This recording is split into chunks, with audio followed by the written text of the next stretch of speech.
Thanks very much, Phil and Anthony. Thanks very much for joining us. Yeah, pleasure. Yeah, pleasure, Harry. Nice to meet you. So you're based in Rubyvale. Tell us about how you become an astronomer in little old Rubyvale. Right, well, I came here as a tourist in 1971 with my family, and just to have a look around, and we thought this was a bit of a laugh, so I ended up buying a sapphire mine, which I mined for a number of years, and then I moved to another area called the Bedford Hill and started a mine there. And after a few years, we were living in a caravan, of course, like most people in those days. There was no power here, Right. so it was all generators. There was no water, so I had to cut water. So decided that we were going to stay here and live here and mine full time. So from about 1970 to about 1995, I mined sapphires here. Right, and that's Anthony talking, or was it Phil? Sorry, just to No, clarify. Phil. Yeah. Oh, Phil, alrighty. And what about yourself, Anthony? How did you end up in Rubyvale? Well, look, I was living in Canberra years ago, and I was a keen amateur astronomer back then. So what I would do is I'd go travelling around different parts of Australia and cart my telescope with me and just have a great holiday and explore different parts of the country and get to enjoy the night skies at the same time. And so I was always on the lookout for places to go that I thought might be good for astronomy. And I was doing research one day and I spotted that one of the tourist parks up here had a telescope and an observatory. And I thought, well, that's good enough for me. If there's an observatory up here, then I've got to come up and visit. So I came up for a visit and met Phil pretty much the same day that I got here. And he had already had a telescope here and an observatory. And I thought, well, let's give this a go. So I came back a bit later with my telescope and stayed for a little while and did some astronomy and thought, this is really good. And my wife was quite happy to move up here from Canberra because it was freezing cold and she was wanting to retire. So we thought we'll move somewhere a bit warmer and somewhere better for astronomy than Canberra was. So in 2017 we ended up moving up here full time. So and it's been really great for astronomy. So what exactly does an astronomer do? I mean, I hear the term and I've got this vague understanding that it's someone who studies the stars and the planets, but what exactly do you do in practicing astronomy? What's your craft? Yeah, well, look, I mean, astronomy is one of those terms that can mean anything, and it's a really big field. I mean, you can do anything from just going outside at night and looking up at the stars just with your eyes or with a pair of binoculars. There's a lot of interesting stuff you could do, really without any equipment at all. The stuff that Phil and I are interested in is taking really close-up pictures of the other planets in our solar system. Places like Jupiter and Mars and Saturn. It turns out with a good telescope and with modern cameras and computers, we can take some really nice high-resolution pictures. And that turns out not just to be great fun and really interesting to watch the clouds and the weather patterns on these other planets, but it turns out that there's some interesting science that can be done as well. So we've ended up getting into collaborations with scientists who are studying the weather systems on other planets, from overseas, from the US and in Europe, and they're always happy to take pictures from amateur astronomers because we're free to look at whatever we want, whenever we want, but the professional astronomers have to book their telescope time, 6 months in advance, and that can be quite tricky.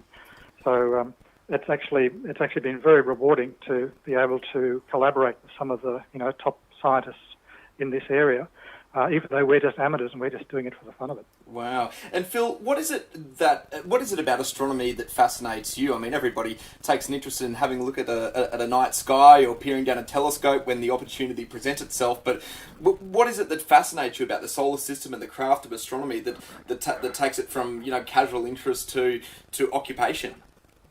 Excitement, the dynamics. They're always changing. You can take a photograph of Jupiter today or early in the evening, and by late in the evening it's changed and new things happen. The storms arrive and move. So it's basically the excitement. It's a bit of an adrenaline rush, especially when you see something unusual and and you have a really good night, and the seeing, we call it the seeing, which means that we can get a good steady images of the planets. So yeah, basically it's excitement. I met Anthony in 2017 and I had a small telescope and was quite interested in it as a bit of a hobby, But then he showed me how you can really do some amazing things with a good quality telescope and the right techniques. So he's been teaching me for the last 5 or 6 years how to do it really well, and I thoroughly enjoyed it.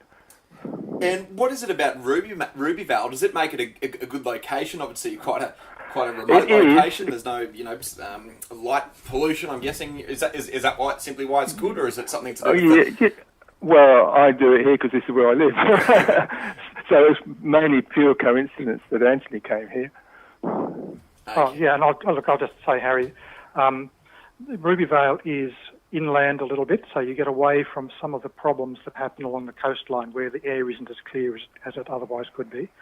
And also, Rubyvale doesn't have a lot of high winds. The temperature is pretty steady through the day, through the night, and there's often lots of days when there's pretty much no wind. That's all good for astronomy, and lots of clear nights. And like every location around the world, you get some periods of time when it's not so good, and then other periods of time when it is really good. But some of the best pictures that I've taken, in the last 20 years, have been just last year and the year before, here in Rubyvale. And when the air is really steady overhead, you can get some amazing pictures. Now, I imagine everybody around the world is quite well connected in the astronomy field, and everybody's very passionate about it. And you're taking these photographs, and you're taking nice images, and it might change in appearance, and you might get a shot with particular clarity. But how is that information used? What purpose does it serve to be able to photograph the planets in the solar system accurately? I'll take this one, Phil, if you don't mind. Yeah. So, for me personally, the thrill really is looking at places like Mars and Jupiter and thinking these are places where human beings might actually go. I'm not sure if they'll get there in my lifetime, but, in the not too distant future, it's quite likely that people are going to be landing on and exploring places like Mars in particular. That's a bit of a focus of attention at the moment. And so the more we learn about it, the more we understand about what the conditions might be like when humans get there. And, the more we understand about the weather systems. So there's that aspect of it, and especially on places like Jupiter where the weather systems are really dynamic and changing all the time. It's just fascinating, just for me, just as a photographer, just looking at it. But there's also a lot of scientists who are studying these weather systems, trying to work out what Jupiter's made of inside, and that helps them try to understand how all these planets formed in the first place, billions of years ago, and in turn that lets them get some idea of how many other planets like the Earth there could be around other stars. There's always this goal, this long-term goal has been there forever to try to figure out whether we're alone in the universe or whether there's other civilizations like us, and how many Earth-like planets might there be around other stars. Well, we can't study the other stars because they're too far away, so what we've got to do is study all the planets that we've got access to here in the solar system, and try to come up with the answers from that. So anything we can do to contribute toward that, I think, is. On a personal point, it actually influences quite a few friends and visitors and relatives, that they can see that just an amateur in the middle of nowhere in Australia can take really high definition images and do some science at the same time. So a lot of those people are all of a sudden become very interested, realizing that it's just not professionals with huge telescopes that can add to the science knowledge, but little people can do so. We're hoping that with this interest that's growing and growing all the time, that more and more people will start doing what we're doing. And I noticed that speaking of people noticing it, none other than NASA has caught you've caught the attention of none other than NASA through your work. Can you tell us about what that's involving and how that came about? Look, NASA has got, obviously it's got a very broad collection of interests in human spaceflight and also in study of the solar system and lots of other things. There's some NASA scientists who are really trying to learn as much as they can about the planets in our solar system, because they've sent robotic spacecraft there. There's a robotic spacecraft right now around Jupiter called the Juno spacecraft. That's going to be there now for a few more years. And while that spacecraft is there, NASA's trying to figure out what are the most important things or the most useful things that they should be trying to photograph with that spacecraft while it's there. And so having amateurs like us just take the best images we can and contribute them across to there's a NASA website where we can upload our images. And so then the mission scientists then for the Juno mission can look at the pictures that we're all taking and pick up on anything that might be new or interesting or that's changed, and they can change the spacecraft so that when it goes past that area, it knows to point down at this one particular spot and take some super high resolution images.